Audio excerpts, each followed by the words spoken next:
The questions surrounding Kash Patel's use of the FBI director title to apparently get special treatment during his lavish travels have reached a point where even Republicans who typically defend him are starting to demand answers. Patel has been under scrutiny by Democrats on the House and Senate Judiciary Committees who have received whistleblower accounts that Patel has been demanding special perks from Bureau employees across the country, like helicopter tours and jet ski excursions. You know, typical FBI director activities. And now our colleague Ken Dilanian reports that those Democrats have gained a key GOP ally. MS Now has, quote, viewed a letter to Patel from Republican Senate Judiciary Chair Chuck Grassley, demanding that Patel turn over information about his flights on FBI aircraft and about the FBI's purchase of BMW vehicles. Grassley's letter asks Patel, quote, for each trip where you used an FBI aircraft for personal travel, have you reimbursed the FBI as required by law? If yes, please provide the records. Grassley acknowledged that FBI policy requires the director to fly in the FBI jet, even when traveling for personal reasons. But he said Congress deserves an accounting of the director's use of FBI aircraft to conduct an independent and objective review. The senator also, quote, asked the director in the letter to please explain why you decided to purchase BMW vehicles instead of Chevy Suburbans. MS Now reported back in December that Patel broke with long-standing precedent by directing the FBI to purchase BMW cars for his use. Patel's spokesperson at the time said the move saved the government money, but the receipts have yet to be provided. Grassley joins the likes of Congressman Jamie Raskin and Senator Dick Durbin, the top Democrats on the Judiciary Committees, who wrote their own letter to Patel this week, stating that they, quote, appreciate Chairman Grassley raising these concerns. As for Patel's luxury vacations, they write, quote, your jet setting and the lack of justification for these trips are out of control. This is not the conduct of a committed and faithful public servant, especially when entrusted with ensuring the safety of almost 350 million Americans. The FBI has not responded to MS Now's request for comment. Kash Patel facing bipartisan scrutiny for his jet setting around the globe is where we start today with the reporter who broke that story, Justice and Intelligence reporter Ken Dilanian. Also with us, former Assistant Special Agent in Charge at the FBI and National Security and Intelligence Analyst Michael Feinberg. And joining me at the table, law professor at Hofstra University, the author of the Substack, Who Decides, James Sample is here. Ken, rare to see Republicans questioning the conduct of anyone in this administration. Take us through your reporting. Yeah, that's right, Alicia. And one update, the FBI did respond after the story was published. I got a detailed email from FBI spokesman Ben Williamson taking issue with the allegations in the letter from the Democrats and answering in a very detailed way the questions that Chuck Grassley was raising, which I found interesting because he provided answers that he didn't provide to us when we first asked about, for example, the BMW SUVs back in December. So about those SUVs, he now says, which he didn't say back then, that they had originally been purchased by the State Department and they were sitting idle in a warehouse, and the FBI, Kash Patel, decided to purchase them, and that the taxpayers actually saved money, $270,000 per vehicle, he claims, as compared to the armored Chevy Suburbans that they usually use to drive the FBI director around. Now, I don't have any documents that validate that claim, but that's what he's saying. And what's interesting is that Chuck Grassley, who's the Republican chairman of the Judiciary Committee, is demanding and asking for those documents. And he, unlike the Democrats, he has the leverage to get them. And it seems to be having an effect on how the FBI is responding. So Grassley's concerned about those BMWs. He also is asking a series of questions about Kash Patel's use of the FBI jet, which is essentially an executive jet. It's a private jet, the kind of jets that CEOs fly around the country on. It's a luxurious travel experience.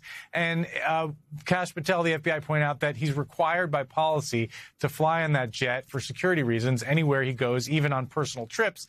And that's true. But what the Democrats are saying is that he's obviously taking advantage of this rule to essentially attach vacations to these official trips. And we all saw in Milan when he was in the locker room after the men's hockey team won the Olympics, that was allegedly an official trip, but he had a lot of personal time there.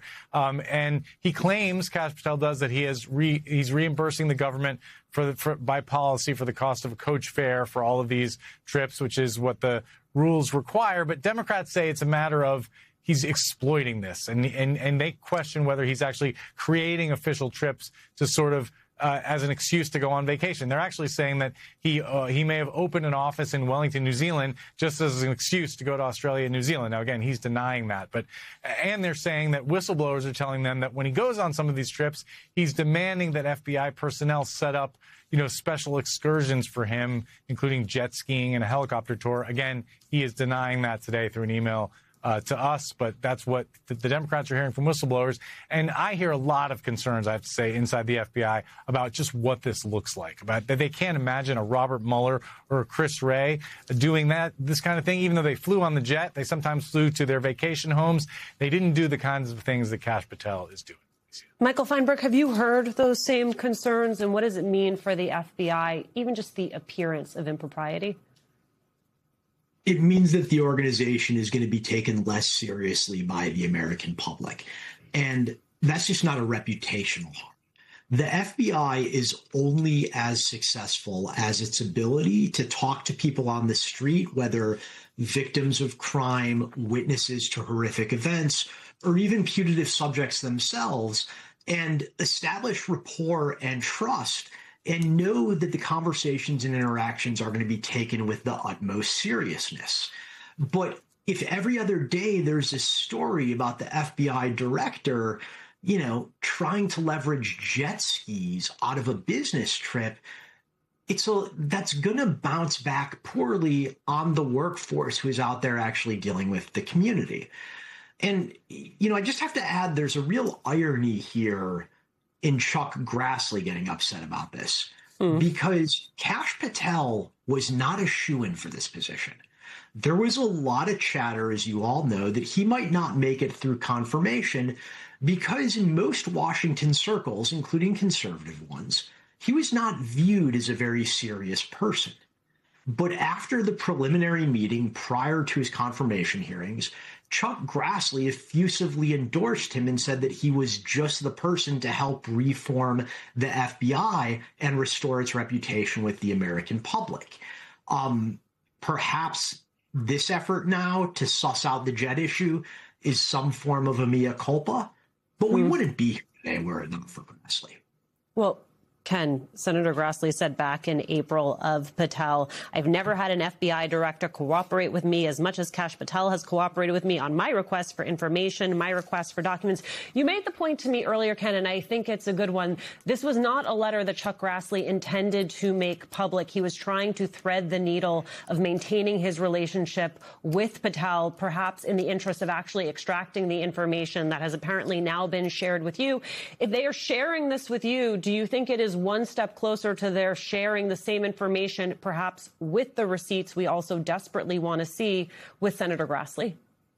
Well, to be clear, Alicia, Chuck Grassley's office did not share this letter with me. I'm not sure they intended this letter to be made public. In fact, they took steps to keep it secret, which is interesting because normally these kinds of requests are made public.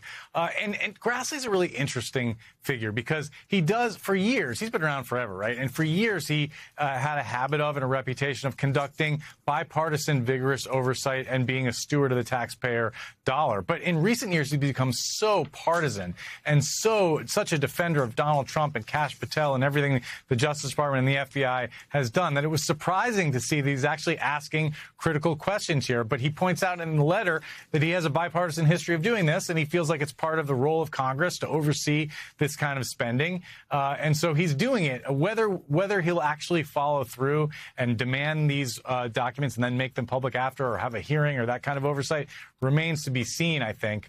But this is the first step.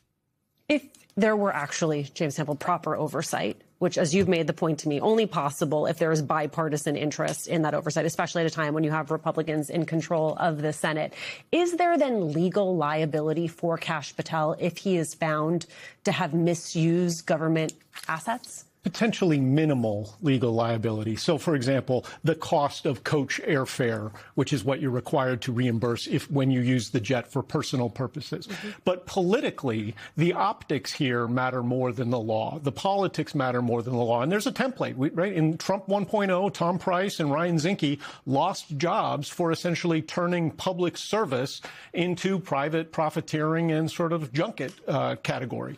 And so I think here the tell tell is not the use of the jet. The tell is not the BMWs, although that is remarkable reporting. I'm convinced there are about 6 Kendallanians, not one. The tell here is that the letterhead comes from Chuck Grassley, and that makes it meaningful. Michael Feinberg, in the letter that Congressman Raskin and Senator Durbin write of Patel, they write, quote, demoted personnel in Brussels because they failed to ensure you were adequately entertained, stoking fear among rank-and-file agents that they must provide your demanded perks or face termination. Concerns and strains prompted by the prioritization of your personal entertainment on international trips may have led to the resignation of the head of the FBI's international operations this year. There is, of course, Michael Feinberg, just on its face what this all means. There's also the extent to which his requests, the use of resources, begins to muddle the focus and where resources inside the FBI should actually be going. I would push back on the notion that there is any focus at FBI headquarters right now, aside from carrying water for whatever Donald Trump and Stephen Miller's policy priorities of the day are. When I was in the FBI for over a decade and a half, there was actually a really rigorous process for most of that time where we prioritized what threats were most salient, where we needed the most intelligence analysis, where our shortfalls were in terms of facilities and physical stock, how we were going to get things as quotidian as ammunition for both training and duty carrying. I hear nothing from my friends who are still there, except how all those processes have fallen apart and how where previous directors, they obviously felt some sort of affinity for the president who appointed them. They maintained a brick wall of propriety between how they conducted themselves officially and whatever those personal feelings were. The fact that Chuck Grassley and Kash Patel have this direct line of communication that you quoted earlier has not redounded to the benefit of the workforce. In fact, that pipeline of communication has been used almost exclusively to tar the names of FBI agents who investigated Trump and then fire them. So I'm just not buying that anybody in this entire situation is really behaving as an honest broker.